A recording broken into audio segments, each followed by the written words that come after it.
Olá, pessoal! Vamos tratar agora do gênero dramático. Já falamos do épico, que depois se transformou na narrativa. Já falamos do gênero lírico, que é aquele que vai tratar do eu, né, da subjetividade do ser humano. Agora vamos tratar do dramático, tá? Lembrando que drama aqui, quando a gente está se referindo a isso dentro da literatura, são textos que foram feitos para serem encenados, tá? E a pessoa que escreve peças teatrais é chamada de dramaturgo, ok? A gente tem nessa página aqui uma adaptação da tragédia grega Medeia com a peça Gota d'Água. Ela foi feita por Chico Buarque e Paulo Pontes. Tá? É importantíssimo que você conheça a mitologia. Recomendei que vocês assistissem ao vídeo Jazão exatamente para isso. Tá? E como se organiza o texto dramático? Nós temos a cena, que é uma unidade de ação. Cada cena vão acontecer as ações, tá? Um conjunto de ações. E qual é a linguagem cênica? Temos que prestar atenção na iluminação, na música, nos figurinos, nos cenários. Toda essa linguagem ela vai contribuir com o texto e a interpretação dos atores para criar a ilusão de lugares, tempos e personagens nos espectadores. O autor, né, das obras teatrais, ao criar o texto, ele tem que pensar na plateia e no tipo de reação que ele vai provocar nela, tá?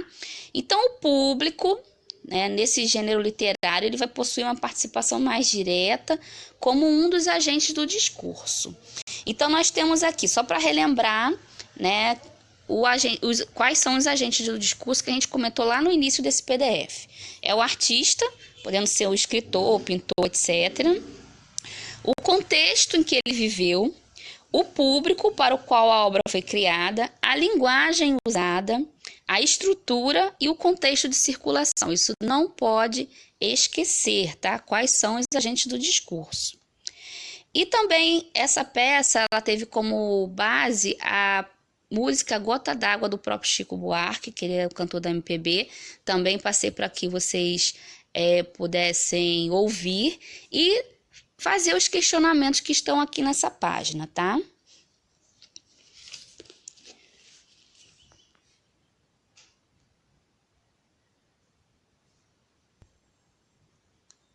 Comentando sobre a mudança, né, que as palavras podem ter com o passar do tempo, é sobre a palavra hipócrita, né? Hoje em dia, hipócrita é referente àquela pessoa que é dissimulada e tudo, mas na origem dela, ela se referia à pessoa que era intérprete, tá? Ou um adivinho, tá certo? É interessante notar como a gente tem, né, essa mudança de sentido. E lá na Grécia se referia a ator também. Então, o ator, ele era considerado um hipócrita. Lembrando que não com o sentido que nós temos essa palavra hoje.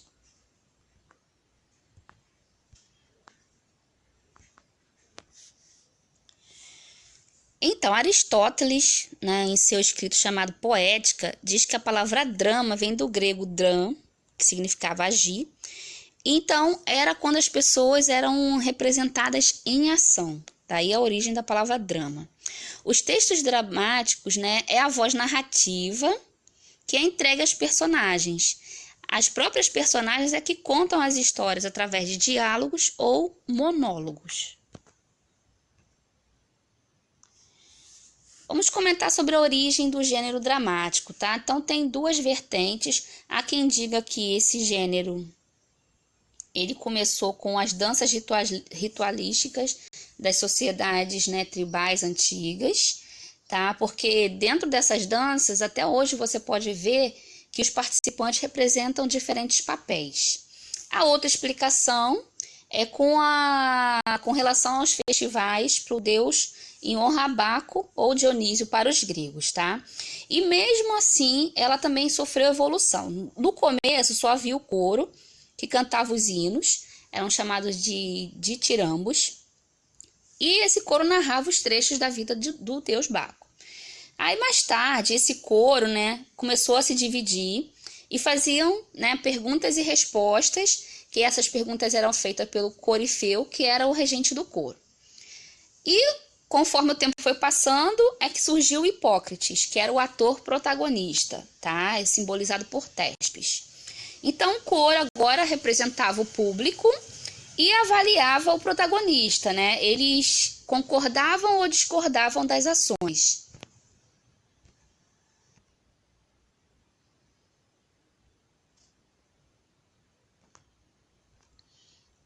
Então, né, dentro da evolução do teatro em si, do drama, a gente tem dois elementos ainda essenciais que permanecem até hoje para esse gênero, que é a importância do público e a possibilidade de desencadear emoções por meio das representações, tá? Lembrando que a palavra drama no nosso dia a dia, ela também tem outro significado. Ela faz referência a situações problemáticas, comoventes, né? As pessoas hoje, o filme é dramático, é relacionado a isso. Mas drama dentro da literatura não tem o mesmo significado, não podem esquecer disso. Drama literário são textos feitos para serem encenados. Então a gente vai conhecer, né, as divisões que o gênero dramático tinha na Grécia Antiga. Era a tragédia e a comédia. No começo não havia diferença entre um e outro, eram quase sinônimos, tá? Porque eles simbolizavam as ações humanas e a transgressão da ordem no contexto familiar ou social. Tá? O que é transgressão da ordem? Ir contra o que o pai determinava, o que um rei determinava, tá? Quais são os elementos da tragédia? Era paixão, tá? Patos. Engraçado que deu patologia, né, na nossa língua. Patologia é doença, só para ficar a dica aí, tá? Que levava os seres humanos a se portarem de modo violento e irracional. E dessa forma ignoravam as leis humanas ou divinas que organizavam a vida. Só para lembrar quem assistiu o filme Jasão, Medeia ela vai contra, né, os princípios do povo dela, do pai dela, quando ajuda Jasão a pegar o velo de ouro, tá? Na tragédia, os personagens são pessoas nobres, tá? E ela também tinha o intuito de levar a plateia a uma grande tensão emocional. Geralmente as peças trágicas terminavam com um acontecimento funesto, tá? Sempre tinha morte no final. A gente tem a transgressão da ordem, como eu disse, social e familiar, não podem esquecer isso. Personagens nobres, deuses ou semideuses, movidos pelas paixões, lembrando que deu patos, né? Patologia é uma doença. E tratava de temas sérios. E os conflitos tratavam de questões acerca da honra e também do poder, tá? Então, quando a plateia sentia aquela grande tensão emocional, de se assustar, de se emocionar, dá-se o nome de catarse a esse sentimento. Lá no filme Jasão e os Argonautas, nós temos um momento que eles se conhecem e também, né, ela diz lá que ela é uma feiticeira, né, ela trabalha lá para a deusa e vai ajudar Jasão com os poderes dela para conquistar o Velocino de Ouro, que pertencia ao pai dela, que era o rei da Cólquida. Então, nesse caso, ela por amor vai trair a própria família e a pátria. Ela foge com Jasão. E a partir daí não mostra mais nada no filme, né? Mas na tragédia nós temos a história que ela tem 2 filhos com ele. Mas anos depois, Jasão decide abandonar Medeia, né? Para ter mais poder, né? Então ele vai se casar com a filha de Creonte, que era o rei de Corinto. Então o que Medeia faz para se vingar, tá? Ela faz com que Creonte e a filha morram queimados. Ela mata os próprios filhos, amaldiçoa Jasão e foge em seguida. Então, nessa tragédia, né, que foi escrita pelo dramaturgo Eurípides, que foi um poeta grego, que viveu no século V a.C., ele sempre em suas obras ressaltava as agitações do ser humano, né, da alma humana, em especial da alma feminina. Então, você vê, né, a que ponto chegou o desgosto de Medeia. Não justifica o que ela fez, mas ela não tinha mais para onde voltar, né? Ela traiu o próprio povo por amor e em recompensa que Jasão fez, né? O coro, ele vai introduzir essa cena, Aqui a gente vai ver, ó. Idos são os tempos de respeito aos juramentos. A honra desapareceu da nobre Hélade. Essa é a fala de Medeia, tá? Então você vê aqui a transgressão da ordem familiar e social, que é uma característica que traz a definição da tragédia. Então, se algum concurso perguntar para vocês, leia a parte da peça Medeia. Qual é a que você tem ali a definição de tragédia, que vai aparecer a transgressão da ordem social e familiar, né? Seria essa fala da Medeia aqui. A honra desapareceu da nobre Hélade, quando ela vai questionar a atitude de Jasão.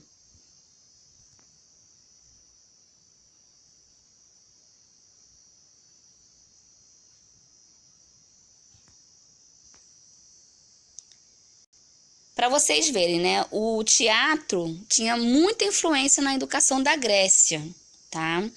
Então, a função pedagógica era de quê? Através das fortes emoções, né, que o público estivesse sentindo naquele momento, ele iria refletir sobre as suas próprias paixões e sobre os vícios humanos. Então, tinha um caráter educador, um caráter pedagógico. E era tão assim bem quisto pelo povo que o comércio em Atenas durante os festivais ficava totalmente fechado. Vamos tratar agora da outra parte, né, da divisão do drama, que é a comédia e suas características. Ela surgiu da mesma forma, né, que a tragédia. Era um festival em honra ao deus Dionísio, e alguns festejos eles ocorriam durante a primavera e apresentavam o cortejo de mascarados, que era o Comus. Então, daí originou-se o nome comédia mais tarde, tá? Esse cortejo, ele satirizava personalidades e acontecimentos da vida pública. Porém, quando Esparta derrotou Atenas, tá? Na Guerra do Peloponeso, é importante vocês saberem história, eu estou sempre frisando isso. Não tem como entender literatura sem ter o conhecimento da história daquela região, tá? A democracia chegou ao fim. Isso comprometeu a liberdade de expressão dos escritores, né, dos dramaturgos de comédia. Então, eles começaram a falar menos sobre política e abandonaram de vez, tá? E passaram a satirizar somente as pessoas comuns. Passaram a abordar também temas do cotidiano, que eram alegres e leves, e as personagens humanas e reais.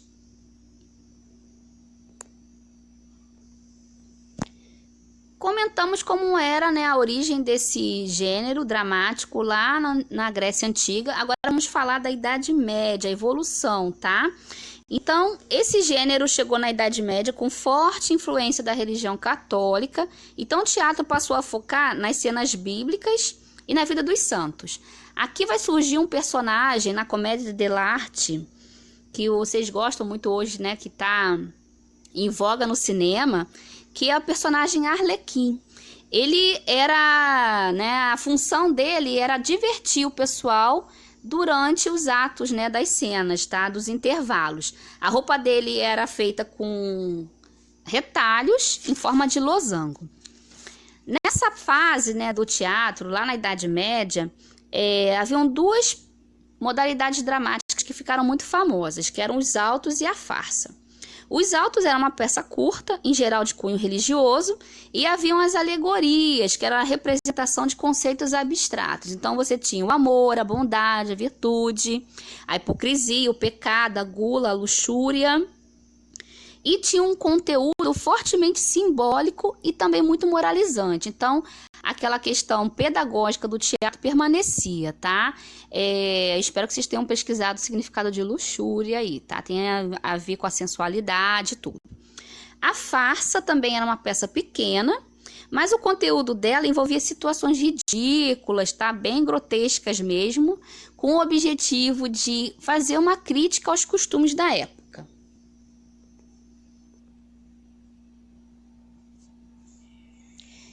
Então, gente, como eu estou falando com vocês sobre os gêneros, né, na Idade Média, e no final da Idade Média, no século XVI, é que o personagem Arlequim, que eu falei com vocês, surge na comédia dell'arte, e esse teatro italiano, ele tenta resgatar as tradições da comédia clássica, tá? Na Inglaterra nós temos a proeminência do William Shakespeare, né? Um grande dramaturgo, ele é influência pra gente até hoje, né? Romeu e Julieta, quem não conhece, tá? Essa tragédia. E as peças dele se tornaram grandes clássicos do teatro universal. Já foi para o cinema, recomendo assistirem Shakespeare Apaixonado, é muito divertido e você vai entender o contexto ali da época, bem interessante também. E até hoje, né, o gênero dramático, ele continua oferecendo para a gente elementos para representação, né, e você tem uma grande gama de emoções, né, e você se vê representado ali naquela peça, tá? Por isso que faz parte dos 3 grandes gêneros literários, o drama. Nós vamos comentar agora sobre as limitações dos gêneros literários, tá? Só comentar que as imagens do PDF original que não ficaram muito boas, eu fiz um outro arquivo, vou anexar aqui nesse vídeo, tá? Na descrição, nos comentários, para que vocês tenham acesso às imagens direitinho. Também coloquei um quadro com as escolas literárias dentro da sequência cronológica e coloquei também um outro quadro onde a gente tem os tipos textuais, que são os blocos maiores, e ao lado os gêneros textuais que estão inseridos nesses tipos, tá? Os gêneros textuais são praticamente infinitos, então você vai poder ter ali uma noção do que a gente está falando agora, tá? Como, por exemplo, a gente já citou os 3 principais, que é o gênero épico, que mais tarde se tornou narrativo, o lírico e o dramático. Mas existem, como eu disse, vários outros tipos textuais, como as cartas epistolares, tá? Nós podemos ver essa função no filme Ligações Perigosas, foi uma adaptação do romance de Lacroix, em que, né, o Visconde de Valmont queria conquistar uma jovem que era muito fiel ao seu esposo. Obviamente essa história não tem um final feliz, né? É trágico o desenrolar dela, e tem uma ambientação ali na Revolução Francesa, com a ascensão da burguesia. Vale a pena ler e relacionar com a história, como eu já comentei com vocês. Outro também que ficou muito famoso, gênero textual, foi a novela, e a novela mais conhecida foi Os Sofrimentos do Jovem Werther, né, de Goethe. Foi publicada em 1774. Foi o primeiro grande sucesso da literatura, né, lá na Europa, e a roupa que o personagem usava, que era casaca azul, colete e calção amarelo, passou a ser o que todos os jovens daquela época que queriam copiar. Então todos os jovens se vestiam conforme o protagonista dessa novela. Lembrando que novela não é o que você imagina, só o que passa na televisão, não, tá? Isso, obviamente, você juntou o suporte, que é a televisão, com um gênero textual. E falando dela, né, as nossas telenovelas é um gênero escrito também para ser encenado. Olha que interessante. Então você tem aí a junção do dramático, né, e vai assumir uma função muito semelhante à do teatro na Grécia Antiga. Eles também vão tratar de grandes questões da sociedade brasileira, como a corrupção política, o racismo, tá? E nós temos aí várias novelas que se tornaram sucessos mundiais, como, por exemplo, a Escrava Isaura.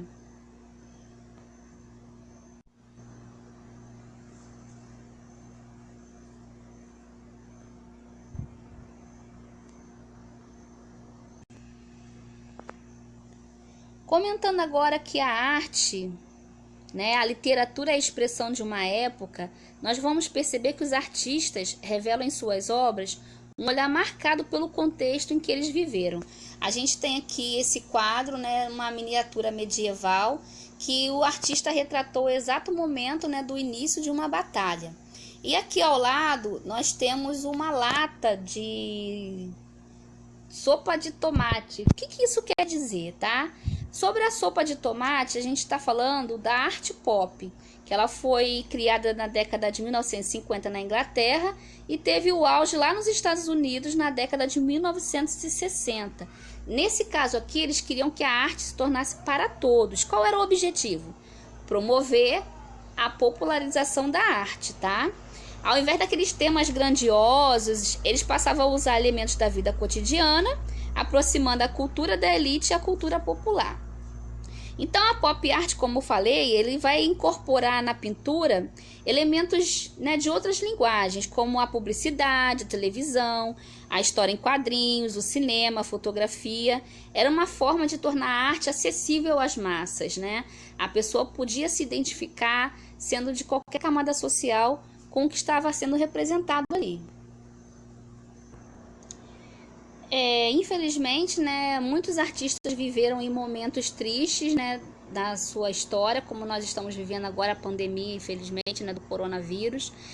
Com certeza muitas obras irão surgir baseadas nesse contexto que o mundo vive, né? E na época de 1936, que a gente teve a Guerra Civil Espanhola, o artista André Malraux, não sei se eu estou pronunciando o nome dele corretamente, tá? Mas é assim que está escrito, vocês podem pesquisar depois através do PDF. Ele escreveu o romance A Esperança e tinha como pano de fundo essa guerra, tá? E outro artista que também incorporou os horrores dessa guerra foi Picasso. O quadro mais famoso dele, chamado Guernica, também foi baseado, né, tendo como pano de fundo a Guerra Civil Espanhola e esse bombardeio especificamente nessa pequena cidade, tá? Vamos comentar agora sobre o estilo de época e o estilo individual de cada artista, tá? Então, os artistas, eles viveram em determinada época e cada um tinha uma maneira de um diferencial de retratar aquilo, uma sensibilidade. Então a gente vai ter a diferença entre o estilo individual do artista, que é o uso particular que um escritor ou poeta faz dos elementos para comporem suas obras, tá? E o estilo da época é quando a gente percebe traços comuns nas produções de uma mesma época. Tá certo? Deu para diferenciar? Nós temos os traços comuns de todos os atores que viveram naquela determinada época. Então, a gente tem um estilo de época. E o estilo individual é o olhar individual de cada artista sobre aquele mesmo momento, tá? E isso, né, quem lê essas obras daquelas épocas faz com que a gente construa um novo olhar para aqueles temas que foram abordados naquela época. Ficou bastante repetitiva a palavra época, me desculpa, mas é isso mesmo, tá? Então, o que essas funções da arte? Quais são as funções da arte? Quem lembra, né, lá no início que a gente falou desse PDF? Uma delas é provocar a reflexão. Então, a partir do momento que você lê bastante texto, né, conhece obras de arte todas daquela época, você vai começar a refletir, tá? Dos acontecimentos que vão retratar diferentes coisas, como por exemplo o quadro medieval que nós vimos no início de uma batalha. Fazendo a relação desse quadro medieval, eu recomendo que vocês assistam um filme baseado na peça de Shakespeare, Henrique V. Ele era o rei da Inglaterra que decidiu também invadir e tomar o trono da França. Segundo ele tinha direito a isso. E nesse filme vão aparecer cenas grandiosas de batalha, tá? Vocês vão conseguir perceber como era a organização de uma guerra durante aquele período. Só para a gente relembrar as funções da arte, que são 6. Primeiro, nos faz sonhar. Segundo, provoca nossa reflexão. Terceiro, nos diverte. Quarto, nos ajuda a construir nossa identidade. Quinto, nos ensina a viver. E sexto, denuncia a realidade, ok?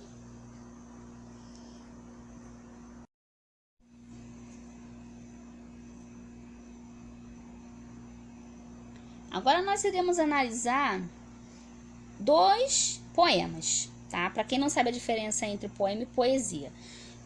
Um professor na faculdade, professor Antônio Jardim, ele disse que a poesia seria como se fosse a estante repleta de livros. Toda vez que o artista faz um poema, é como se ele tirasse um livro daquela estante. Porque vamos pensar no amor. O amor, né, ele já foi escrito de tantas formas, de tantas maneiras diferentes, mas ninguém conseguiu chegar à plenitude do que é o amor em si. Então, essa plenitude é a estante, seria o amor, e toda vez que a pessoa faz uma poesia sobre o amor, ela está tirando apenas um livro daquela estante. Foi a imagem mais poética, né, que eu consegui entender a questão da diferença entre poesia e poema. Então, nós temos aqui dois para analisar do Bocage, é um soneto, tá? Só para relembrar da questão formal da poesia, o soneto é formado por 2 quartetos e 2 tercetos. Bocage é um poeta português, foi um grande representante do arcadismo lusitano. Já falei que luso é referente a Portugal, tá? Então, vamos ler aqui a poesia. Se é doce no recente, ameno estio, ver tocar-se amanhã de etéreas flores, e, lambendo-se as areias e os verdores, mole e queixoso, desliza-se o rio. Não lerei todo ele, depois vocês podem ler com calma. A gente vai fazer uma comparação com o poema de Manuel Bandeira, tá? Que ele vai reelaborar esse poema, esse soneto do Bocage. O nome do poema de Manuel Bandeira é Doçura de no estio recente. Doçura de no estio recente, ver amanhã tocar-se de flores, e o rio, mole queixoso, deslizar lambendo areias e verduras. Manuel Bandeira é um poeta brasileiro, né? Foi um poeta brasileiro que fez parte do modernismo, da primeira geração, a geração de 1922, também chamada de primeira fase do modernismo. Nós temos aqui duas questões, tá? A primeira faz a seguinte pergunta: o que há de comum entre os dois poemas? Então, a gente pode responder que eles dizem essencialmente o mesmo. A gente pode reconhecer no poema de Bandeira quase todos os versos presentes no poema de Bocage. A segunda pergunta: em termos formais, em que eles se diferenciam? Lembrando que quando a gente fala de termos formais ou aspectos formais, a gente vai ter que lembrar da questão de rima, ritmo, tá? Fechando esse PDF aqui, eu vou mandar um outro para vocês, somente com os aspectos formais da poesia, uma coisa mais aprofundada, e a partir daí nós vamos fazer a nossa segunda atividade lá da plataforma do Google Sala de Aula, tá? Então, de novo para a pergunta: em termos formais, em que eles se diferenciam? Tá?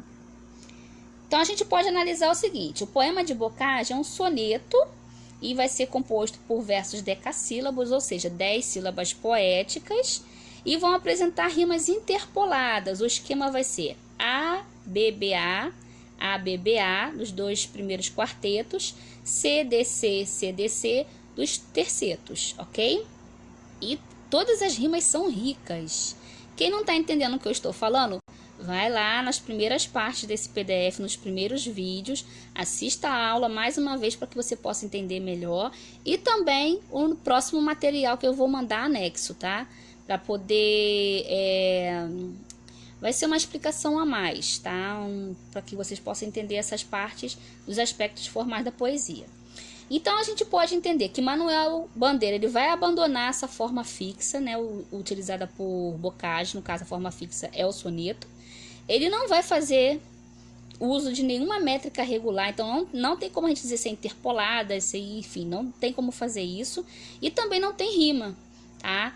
E exatamente essa é a marca do modernismo, tá? Tirar todas as convenções que existiam antes. A gente termina aqui, tá, essa parte da atividade que estava aqui, não para vocês responderem no caderno, mas que a gente possa entender como isso é cobrado nos concursos. Vamos comentar agora sobre a historiografia literária. O que é isso? É o estudo das características de diferentes escolas ou movimentos literários, como eu expliquei também lá no iniciozinho desse PDF, tá? Conforme a gente vai conhecendo uma maior quantidade de textos de determinada época, a gente passa a observar que há um número limitado de temas e de recursos que eles usam para escrever.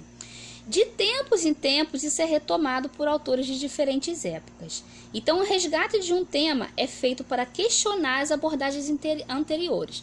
Vamos lembrar, por exemplo, o índio. Tá? O índio na literatura brasileira, ele foi idealizado pelos românticos, né? Então, o índio era o bom selvagem, era uma releitura do cavaleiro medieval.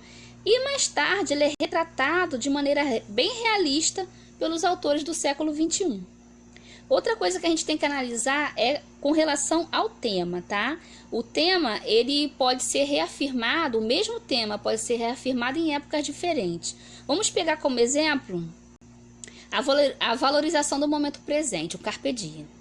Então, ele foi amplamente, né, defendido pelos poetas gregos na Grécia Antiga, mais tarde por Camões, no século XVI, no classicismo português, e depois pelos Árcades, no século XVIII. Então, você vê aí a retomada do mesmo tema em diferentes épocas.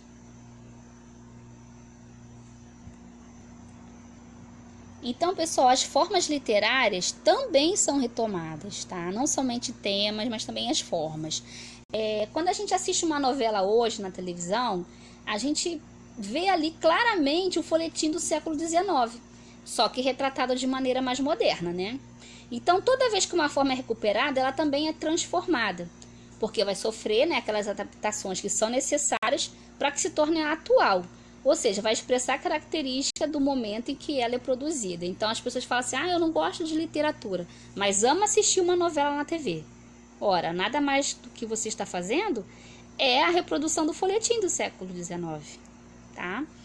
Para vocês verem que interessante também, vamos comentar sobre o repente, tá? Da cultura popular nordestina. Essa cultura vai manter uma tradição das cortes europeias do século XIV.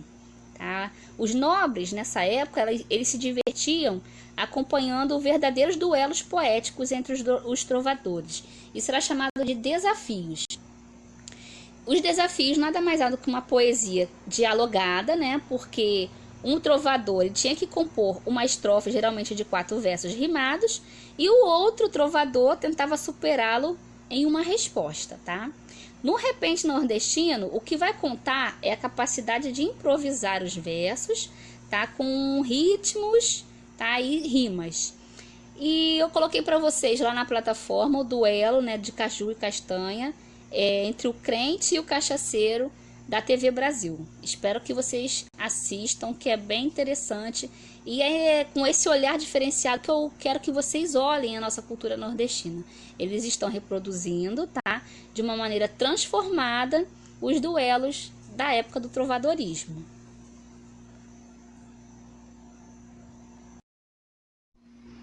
Então, aqui para vocês verem o duelo, né, dos repentistas em Olinda, Pernambuco. Tá? Aqui nós temos o quadro com as características, alguns autores e as obras, né, que representam cada escola literária. Tá? Aqui a gente tem conceitos também filosóficos, conceitos históricos e as obras de arte mais famosas de cada período. Então é importante você relacionar as artes entre si. Tá? Leiam esse quadro com atenção. Agora as pessoas costumam dizer, mas poesia é muito fácil. Não, não é. Nós temos aqui o Olavo Bilac, né, comentando em seu soneto a dificuldade de fazer uma poesia. Lerei só a primeira estrofe, o primeiro quarteto.